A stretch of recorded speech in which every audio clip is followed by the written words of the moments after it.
Quand on voit Yoda et ses 900 ans, on se dit qu'il a tout vu et tout appris dans la Force. Mais si je vous dis qu'à un moment de sa vie, il a eu comme maître un enfant doué dans une chose en rapport de loin avec la Force que Yoda ne savait pas, eh bien c'est ce que nous allons voir aujourd'hui dans ce nouveau Star Info.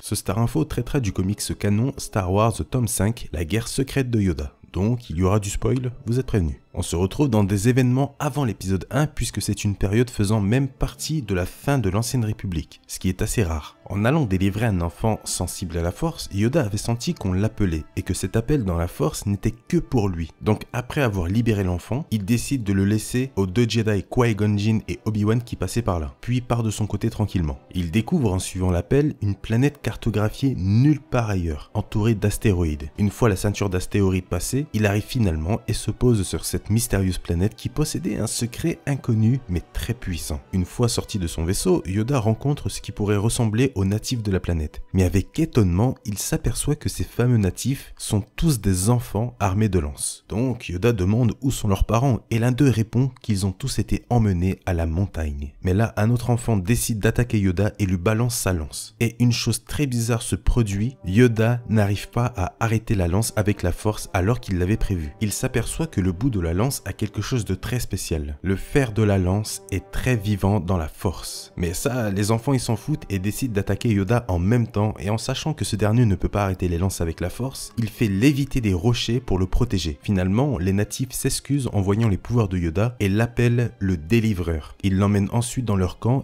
et Yoda y découvre ce qu'il avait appelé à travers la force. On les appelle les crieurs du ciel, des enfants qui mangent des éclats d'une pierre très spéciale, ce qui leur permet d'avoir certains pouvoirs, notamment celui de crier à travers les cieux et demander de l'aide. Et ça à travers la force. Yoda examine cette fameuse pierre et surpris de n'avoir jamais vu ça, il sent que la force est très puissante à l'intérieur. Les enfants expliquent un peu l'histoire de cette planète et de cette pierre. Elle provient en fait d'une énorme montagne bleue qui possédait une très grande puissance. Mais certains natifs de la planète à l'époque étaient trop gourmands et voulaient ce pouvoir des montagnes, ce qui fera naître différentes factions. Et à cause des guerres entre les factions pour les montagnes bleues, elles ont été détruites et vidées de leur pouvoir au fur et à mesure. On appelle ce pouvoir le pouvoir de la pierre. Une chose très similaire à la force, sauf que là, les personnes qui sont en contact avec la pierre n'ont pas besoin d'être sensibles à la force pour avoir des pouvoirs. C'est la pierre qui procure ce pouvoir. Comme d'habitude, Yoda, en quête de réponse, décide de se rendre dans l'autre faction, nommée les Rocheux, ceux qui avaient en gros gagné la guerre puisque comme je l'ai dit, il y avait deux factions, d'un côté les Rocheux et de l'autre les Bourbiers. Yoda décide donc d'aller dans leur territoire, dans l'ombre de la montagne, et y rencontre les Rocheux qui sont aussi des enfants. Mais les Rocheux sont quand même moins sympas que les Bourbiers que Yoda avait rencontrés en premier, puisque là, il l'attaque directement, et en sachant que Yoda ne voulait pas combattre des enfants, il se fait mettre à terre et est emprisonné. Les Rocheux ordonnent ensuite à Yoda d'aller dans une grotte pour trouver ce qu'ils appellent le cœur de la montagne. C'était sûrement l'une des premières fois que Yoda se sentait impuissant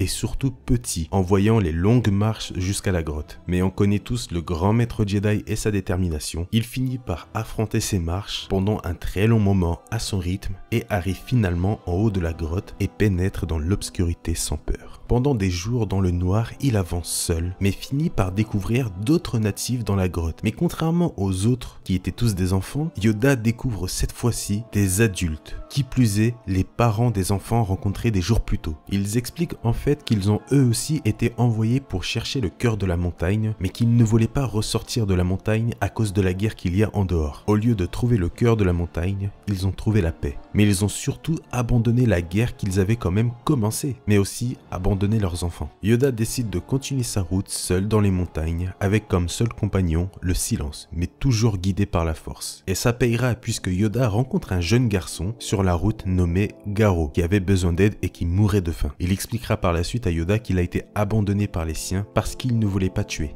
Il remercie tout d'abord Yoda de l'avoir aidé, mais n'avait aucun moyen de réellement le remercier comme il fallait. Donc il décide d'avoir une dette envers Yoda. Et ce dernier lui demande une faveur pour rembourser cette dette, lui apprendre le pouvoir de la pierre et devenir son maître. Voilà comment un enfant est devenu le maître d'un des Jedi les plus puissants de la galaxie. Durant plusieurs jours, Yoda s'entraîne dans le noir auprès de son nouveau maître pour ressentir et maîtriser le pouvoir de la pierre. Et il réussit en prenant notamment une pierre encore plus grosse que d'habitude. Alors que je vous le rappelle, il n'y arrivait pas à la base, puisque là ce n'était pas la force qu'il fallait utiliser, mais le pouvoir de la pierre. Mais attention, il avait réussi certes, mais la fatigue et l'épuisement avaient pris le dessus. Yoda et Garro, son maître, aperçoivent le trou fait par le déplacement de la pierre des instants plus tôt et ressentent une énorme présence du pouvoir de la pierre ressortir de ce trou. Ils avaient découvert le cœur de la montagne. Et Yoda s'aperçoit finalement que toutes ces pierres bleues puissantes dans la force depuis le début